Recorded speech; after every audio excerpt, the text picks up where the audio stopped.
Hey, welcome back to another episode of Road Noise. And Thank you. yeah.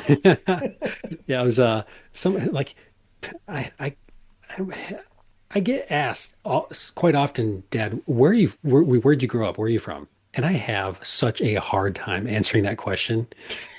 I mean, I legitimately don't know what an honest answer would be because we've just spent so much time on the road. Yeah. And so here we are, kind of living some of those stories, and that's how we landed on Road Noise. And Well, probably the best answer is just say I decided not to grow up. yes, exactly. Yeah. There's a lot of truth to that, for sure. A lot of Uh, truth to that. I resemble that remark. Yeah.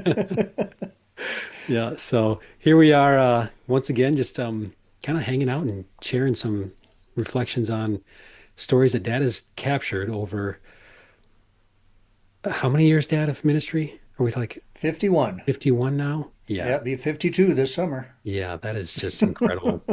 That is incredible. I haven't done a single thing for 50 years yet.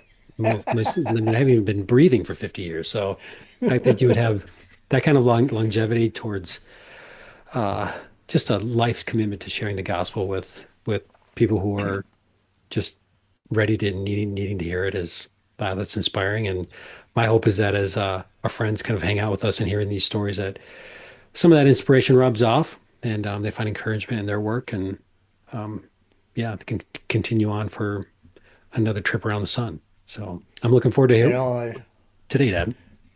had a phone call just a couple days ago from a pastor wanting me to do meetings at his church, and so that's coming up and so forth. Just kidding ones, not fly a spear in this case, even though we've done both at that church. But when he called, uh, he just wanted to know if I'd still be willing to do a Just Kidding program. And he told me, he says, Sheldon, he says, there's not many of you guys left. He says, I don't know who else to call anymore. And Yeah, so he was glad when I agreed to do it because, yeah, talk about longevity. the longevity and that So, like committed to that type of work and to realize too that the form of ministry changes over time. And you've yes. done that. You've kind of rolled with the punches for 50 years.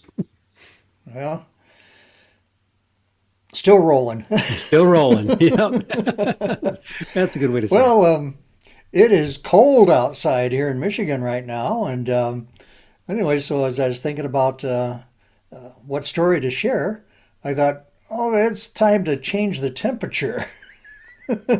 And so I thought I'd share a story that took place in the summertime when it was very hot.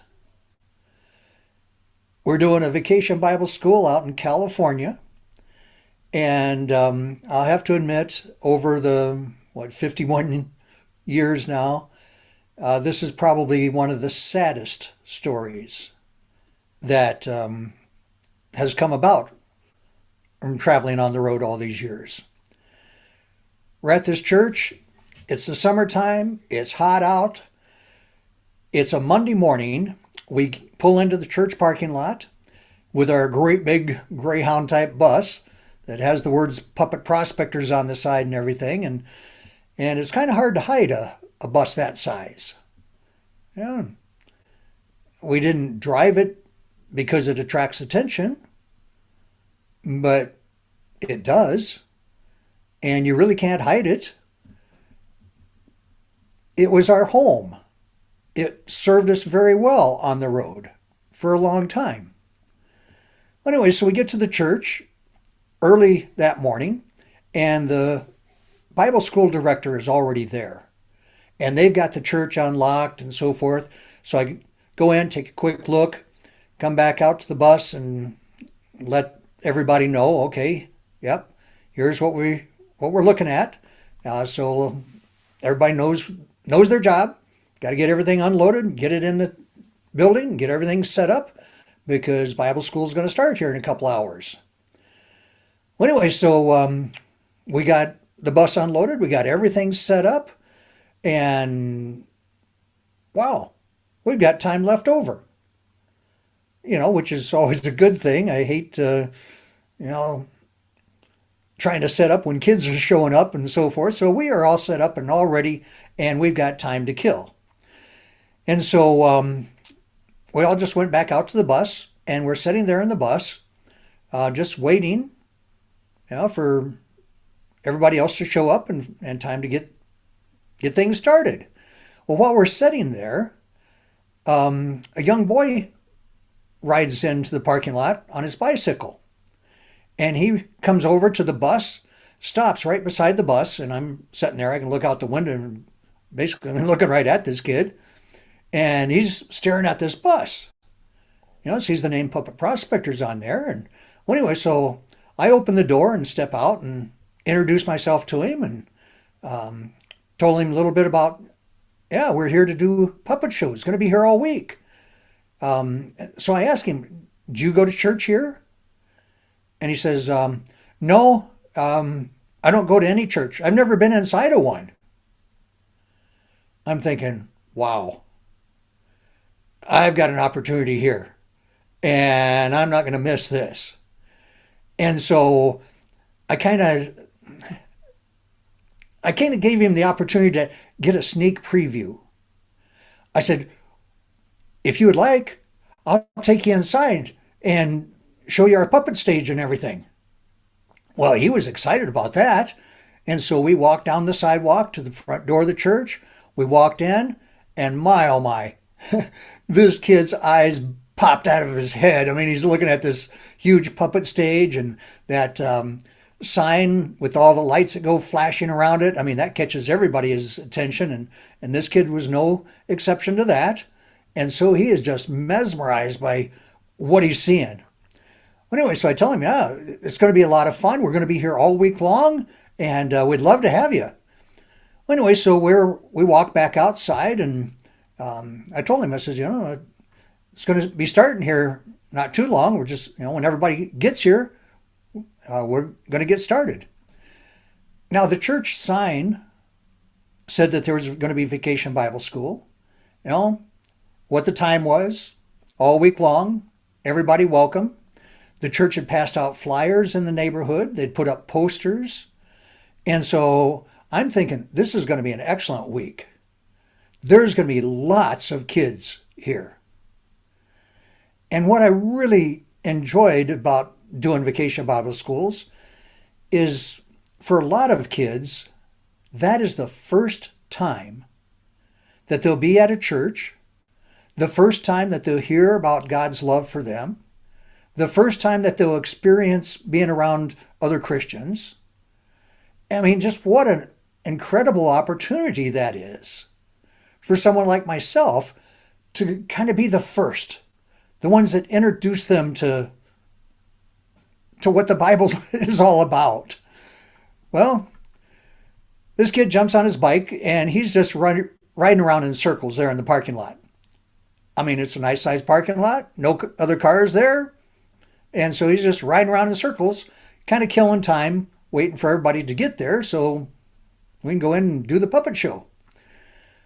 Well, we're sitting there for a little bit, and sure enough, here comes the first car, and it's the pastor. He gets out, and I never met the pastor up to this point, and so I quick put two and two together and think, okay, yeah, this must be the pastor.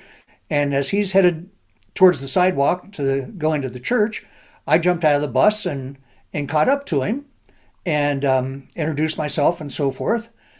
And we start walking down the sidewalk towards the church. Meanwhile, the kid sees me and he jumps off his bike and he's running to catch up to his new friend, me. He's thinking, hey, I'm going back in too. It must be getting close to time to start. So he's running across the parking lot towards the sidewalk to catch up to Pastor and myself. And Pastor sees him coming, and he stops him and says, hey, just where do you think you're going? And the kid stopped in his tracks and points to the door, and he says, I'm going inside with you. Pastor looks at this boy and scolds him. He says, young man, you go home and put some pants on, and when you look like a young man, then you can come back. You see, this kid showed up on a hot summer day in California wearing shorts. Before I could say a word, that kid turned around, ran back to his bicycle, jumped on that bike, never to be seen since. Yeah. My heart just ached. How could somebody who claims to love the Lord be so cruel to a kid? To say something like that. I would like to think that maybe sometime over the years, that maybe God was able to break that kid to the point where he was willing to look beyond his first real impression of a Christian. And maybe God had somebody else there that could share the love of Christ with that child. I don't know if that ever happened or not. I pray that it did. You know, can't help but think of Mark chapter 10, verse 14, when Jesus saw the disciples and things that was going on. And when Jesus noticed this, he was angry and said to his disciples, let the children come to me, and do not stop them, because the kingdom of God belongs to such as these. Amen. Like I said, it's one of the saddest stories that we came across in those 51 years. Yeah. Why is it that some people's attitude towards kids? I mean, I'm so glad that God doesn't require that we clean ourselves up Yep. before we come to him. He loves us, warts and shorts. That's a good way to put it. Yep. Absolutely. Warts and shorts. Hmm. Yeah, that is a heartbreaking story. And yeah. Yeah, I don't even know where to go with that. That's just like it's someone who has a heart and burden for children's ministry. Like that's the the antithesis of everything that you care and desire to see. And it's also just a reminder too that um, God's will isn't going to be thwarted by people's misguided intentions. Yeah. My hope and prayer is for that young man now, or old man, maybe he's my age, I don't know, Yeah. that that he would have a different experience. Yeah. It's going to take one, that's for sure. Yeah. Well, speaking of cleaning ourselves up and so forth, I mean, that's really what this pastor insisted that this young kid do before he was allowed to come to church. Um, what do pigs use for soap? Hmm. What do pigs use for soap? I don't know. Do pigs use soap? They use hogwash. I should have seen that one coming. Come on, I feel like I should have seen that one coming. Hogwash. Or, the pastor, just told this kid to, put some long pants on. When you look like a young man, you can come back. Yeah. He didn't say you had to wear a shirt and tie and a suit. Right. But how does a pig look in a suit? I don't know. All right, you're not ready for this one then, huh? No, I guess not. Handsome. Oh, handsome.